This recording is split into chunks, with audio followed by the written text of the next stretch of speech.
You are watching Xirtus. Not sure brings up this idea that this man Abiza, you could probably rewrite the book on efficiency, and I think that's true too. That you've done a lot less with little. But that brings us, and you kind of started to answer this already when you were telling us about how you were united with the ideology of Africans, but also explain a little bit more about how education might set you apart because so many Africans have been they've been forbidden. They've been forbidden from their their heritage education, and kill their parents, kill their fathers. Don't let them know. Burn the books. Don't let them know about Africa, and then simultaneously have no idea about Hegel. I mean, you know more about Hegel than we have an advanced philosophy memes group, and you know more about Hegel than a lot of those guys, right? About a lot of these PhD European Portuguese students that we know. I think you're pretty much an expert in Hegel. So, in a lot of ways, you're already differentiated from the average African. How do you see yourself as differentiated from the average African? You know, Andres, as Kamas rightly said, that our economic consciousness determines our social consciousness to a very great extent. You know, the kind of people you associate with, the kind of judgment that you receive from people, it will be determined by the kind of education and the kind of economic power that you have.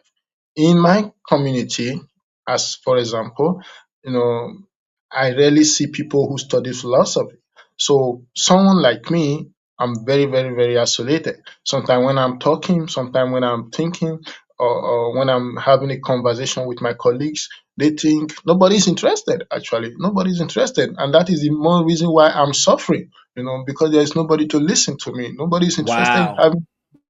Nobody's interested in having a conversation with me because sometimes they think you are crazy. Bro, you go and get a food to eat. You are here thinking you go and get work to do, and here you are, thinking. And isolation is one of the deepest suffering, that any human being can experience. You understand? Even if you have everything you need, if you are isolated, socially, you are in a very deep suffering. And that is why I take people like you very seriously. Because when I say I'm isolated, I'm really, really isolated. Not even in the in fact, at the family level, I'm also very isolated. For over 10 years now, I've not seen my family. And even when I go there, the way they do things, people are very, very fanatical about religion. People do things irrationally. They don't want to think. They don't want to reflect. When you reflect, they think you are crazy. They think you are the one who is wrong. And if the majority think they are wrong and you are the only person who's saying, come on, let us reason, let us think about this, they will think you don't know what you are doing. They will even think you are stupid. So the isolation is very huge and it is very deep you know. So it's something that is very, very perplexing. It's not easy. It's really not easy. If you have not experienced isolation, you will not even know what I'm talking about. You will not even know what I'm talking about. Sometimes you even want to go crazy. You want to go mad. Sometimes I start talking to myself. Like right now, from the very beginning, when we started having a conversation, my conversation was not good the way it is right now because for for a long time, for many years, I've not been talking. I've not been talking to anybody, you know. So when I met with you, when we started having a conversation, that was affecting me. It was affecting the way I communicate. That is because it was not a regular exercise. You don't. If you are used to exercising your thought through your words every day, you master a lot of things. But what if nobody is interested in what topic you are bringing up? We talk of metaphysics. We are talking about Hegel. Everybody is interested in materialism, matter. It's what people, even if they believe that they are doing religion and heaven is the goal and all that. But when you reflect on so many things that they are doing, they are contradicting themselves and they do not care about the contradiction. They just want to survive. So it's more or less like animalistic living, you know. And I think that human being is nobler than such kind of life. When we say somebody is a human being, you know, there are so many things that you have to look at.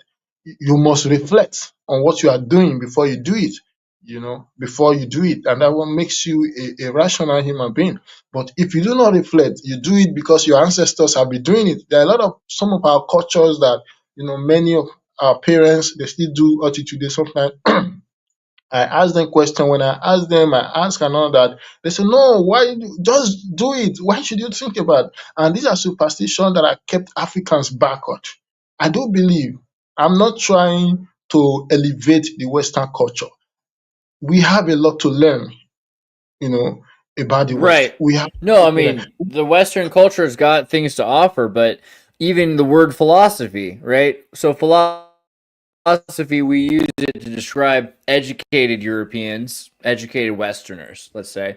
But it really means a love of the goddess Sophia, this Greek Hellenistic goddess, right? And Africa has their own gods and goddesses and their own royal. I mean, it's not just a royal pantheon, it's a relatable spiritual family that you're a part of. Like you said, Ubuntu. Ubuntu means humanity, but it also means it's like holistic, the way we use the Yeah. word holistic, All right. Right. right?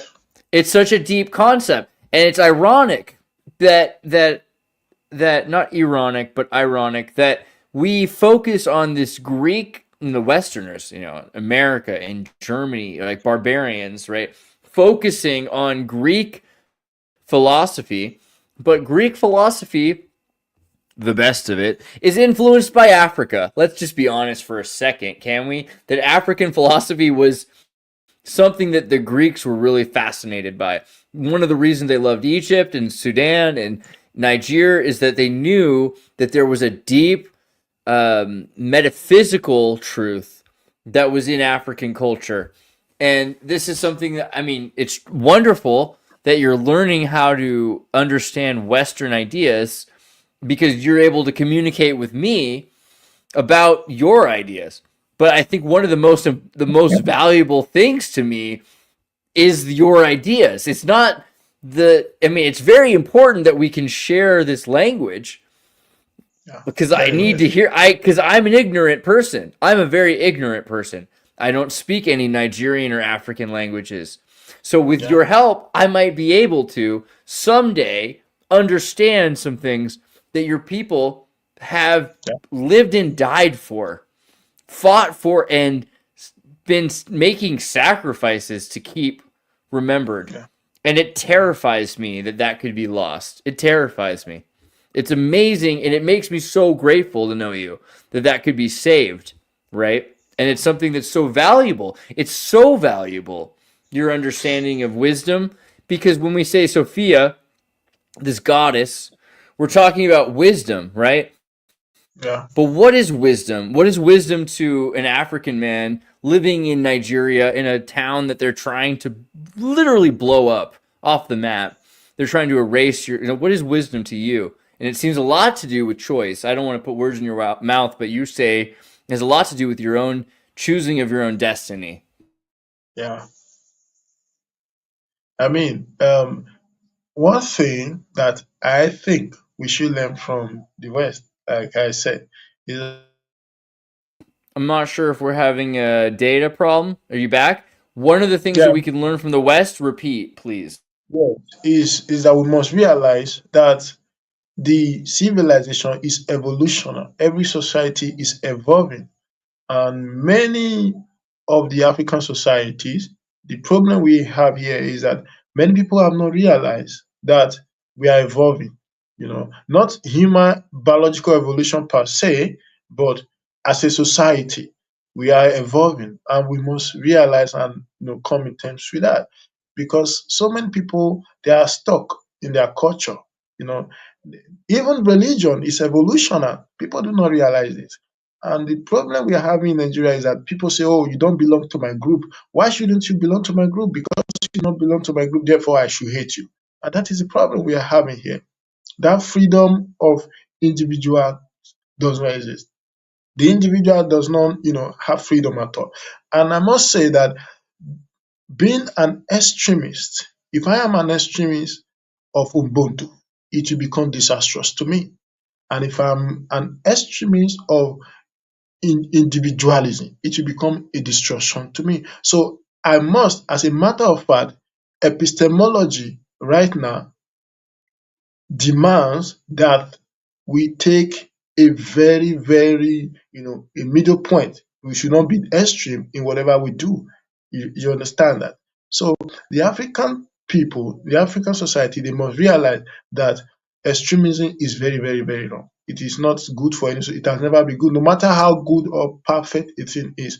Taking an extreme position of anything is dangerous to any society, and that is why I say, despite the fact that the African society, they believe in Ubuntu, I am because we are, therefore I am. That is good. But what about the individual talent? What about what the individual has to bring to the table? What about what the individual has in his mind? If my reasoning does not tally with the reasoning of the society shouldn't try to eliminate me. What the society should do is that they should listen to me. And it is valuable, why not inculcate it into the system that have been on ground? But no, they don't want you to bring anything new to the system.